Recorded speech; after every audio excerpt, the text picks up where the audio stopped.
Good evening and welcome to Sports Saturday. I am Julian Gibson. Last night at Government House, two special guests were in the house. International Softball Federation inductees Linda Ford and Ali Culmer. Tonight, a grateful nation paused to say thank you to two of their finest citizens for successfully carrying the name of the Bahamas around the world. They have been our ambassadors for over 40 years. In attendance last night at Government House was the Minister with Responsibility for Sports, the Honorable Dr. Daniel Johnson. He made mention about Team Bahamas putting the world on notice that we are a force to reckon with when it comes to team sport. A good team always beats a one-man band. And I'm happy to see here tonight proof of that again, that this team you see here really, would beat most individuals. I don't care where you're from or what you're doing. It'd be very difficult to beat this team you see here tonight. And the beauty of sport is that it's played on a level playing field. Everybody has a fair chance. The rules are for everyone who wishes to play. But when you come up against a fantastic team, you know what you can get. For Ali Culmer, he spoke on behalf of Linda Ford, who played for him for many years. He was simply thankful. Lynn and I give God thanks for the many years he has fertilized our bodies through good health and allowed us to continue smelling the flowers. For First Vice President of the International Softball Federation, Dale McMahon, he congratulated Ali and Linda. They've represented Bahamas with dignity and class, and you really need to be proud of these two individuals for the way that they've represented this nation. They've done you very proud. It was simply an outstanding night for Ali and Linda at Government House last night, as family, friends, as well as the movers and shakers of softball were all on hand. Boy, Butskowal, I need to get that necktie for TV for tomorrow night. Well, still talking softball, two games on the diamond tonight in the ladies opener. The Bomber G operators will take on the defending champions, the Proper Care Pool Lady Sharks. Now, ladies play on Thursday night. This is how it all went down.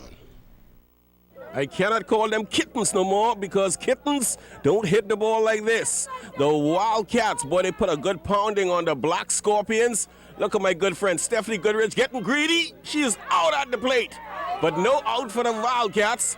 They would go on to pound the Black Scorpions. Final score, 13-6. We started off kind of slow, but our bats started to come around, and we made a couple of errors, and then we regrouped, and as you can see, the outcome of the game, we were on top. It wasn't a disappointing loss, When I clear my container this evening, I asked for spruce, lumber, they give me maple, and you see what happened tonight. We get stopped. They bring me the wrong type of bat. I asked for spruce, they bring me maple. But we put up a good fight, but then we just got tired at the end. From track and field, a slow start last night for the Atlanta's B3's Junior Track and Field Championships. Blame it on the rain. Boy, Bahamian people do not like water. The wet stuff had the bleachers basically empty last night. But how about Janea Heel in the 1500 meters for girls under 18?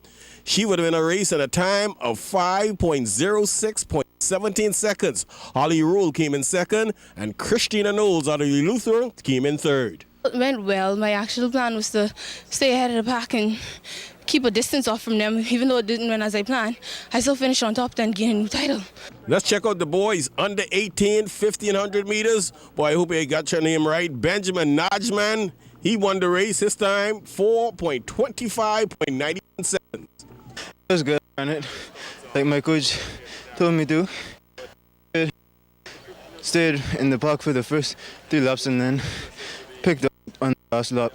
Let's check out the exciting races. Girls under 18, 100 meters. Check out lane number 4. Kamisha Cox on her right. Devin Shelton, Makia White. Down the stretch, Kamisha Cox, first place. Her time, 11.76 seconds. I'm going through the race. I was focused on getting start, going through my transitions properly, and then strong. You feel Devin on your right coming for you? Yeah, she has an excellent start. I use that as a push for me. Now, in a very competitive boys under 18, 100 meters. Boy, this one was tough to call, but down the stretch, Cliff Raisi, he would win the 100 meters. His time, 10.76 seconds. Hey, what's up with our under-20 girls sprinters? Only 3 runners in the race. It would be Gregoria Higgs winning the 100 meters. Her time, 12.18 seconds. I'm satisfied. My goal is to PR. I made the rest of the teams. Under-20 boys, 100 meters. A false start for Jonathan Farquharson. He would be disqualified. With lane 5 now empty, it would come down to T-Ray Smith. He would win the 100 meters. His time, 10.42 seconds. Blake Bartlett, he was second, 10.54 seconds. I mean, it was good. It's my first 100 for the season, to be real. So I did pretty well. PR by a big margin. Were you a little relaxed after you didn't want to get out the blocks after Jonathan Farquharson falls down? Well, that's my teammate. I really want him to be in the race because, I would have pushed him. He probably would have pushed me too. But I was really depressed, man. I really want him to run the race. And finally, come next week Saturday at the Rainforest Theater, the bodybuilding championships. Well, they'll be honoring 5 ladies. The way I'm doing the novice this year, it's not just the novice. I'm having a New Providence Classic where I'm going to honor 5 of our outstanding female bodybuilders and fitness athletes. You have Della Thomas, who has been around for years. She's the mother of bodybuilding, locally and on the CAC level. Maxine Davil, medal winners at CAC. You have Michelle Miller, Michelle Green. Again, all of these ladies started in the novice. You have Gina Mackey, who's the only female pro. She started in the novice. Then, of course, you have Natasha Brown, who is our only female fitness pro, a former track athlete, who will also be honored. And finally, today at the Grand Prix meet in New York, Chris Brown was 3rd in the 400 meters. Trevor Barry was also 3rd in the high jump. Well, that's all the time for sports on a Saturday. Stay tuned. The weather forecast is still to come. Miami Heat big win over Boston is also still to come.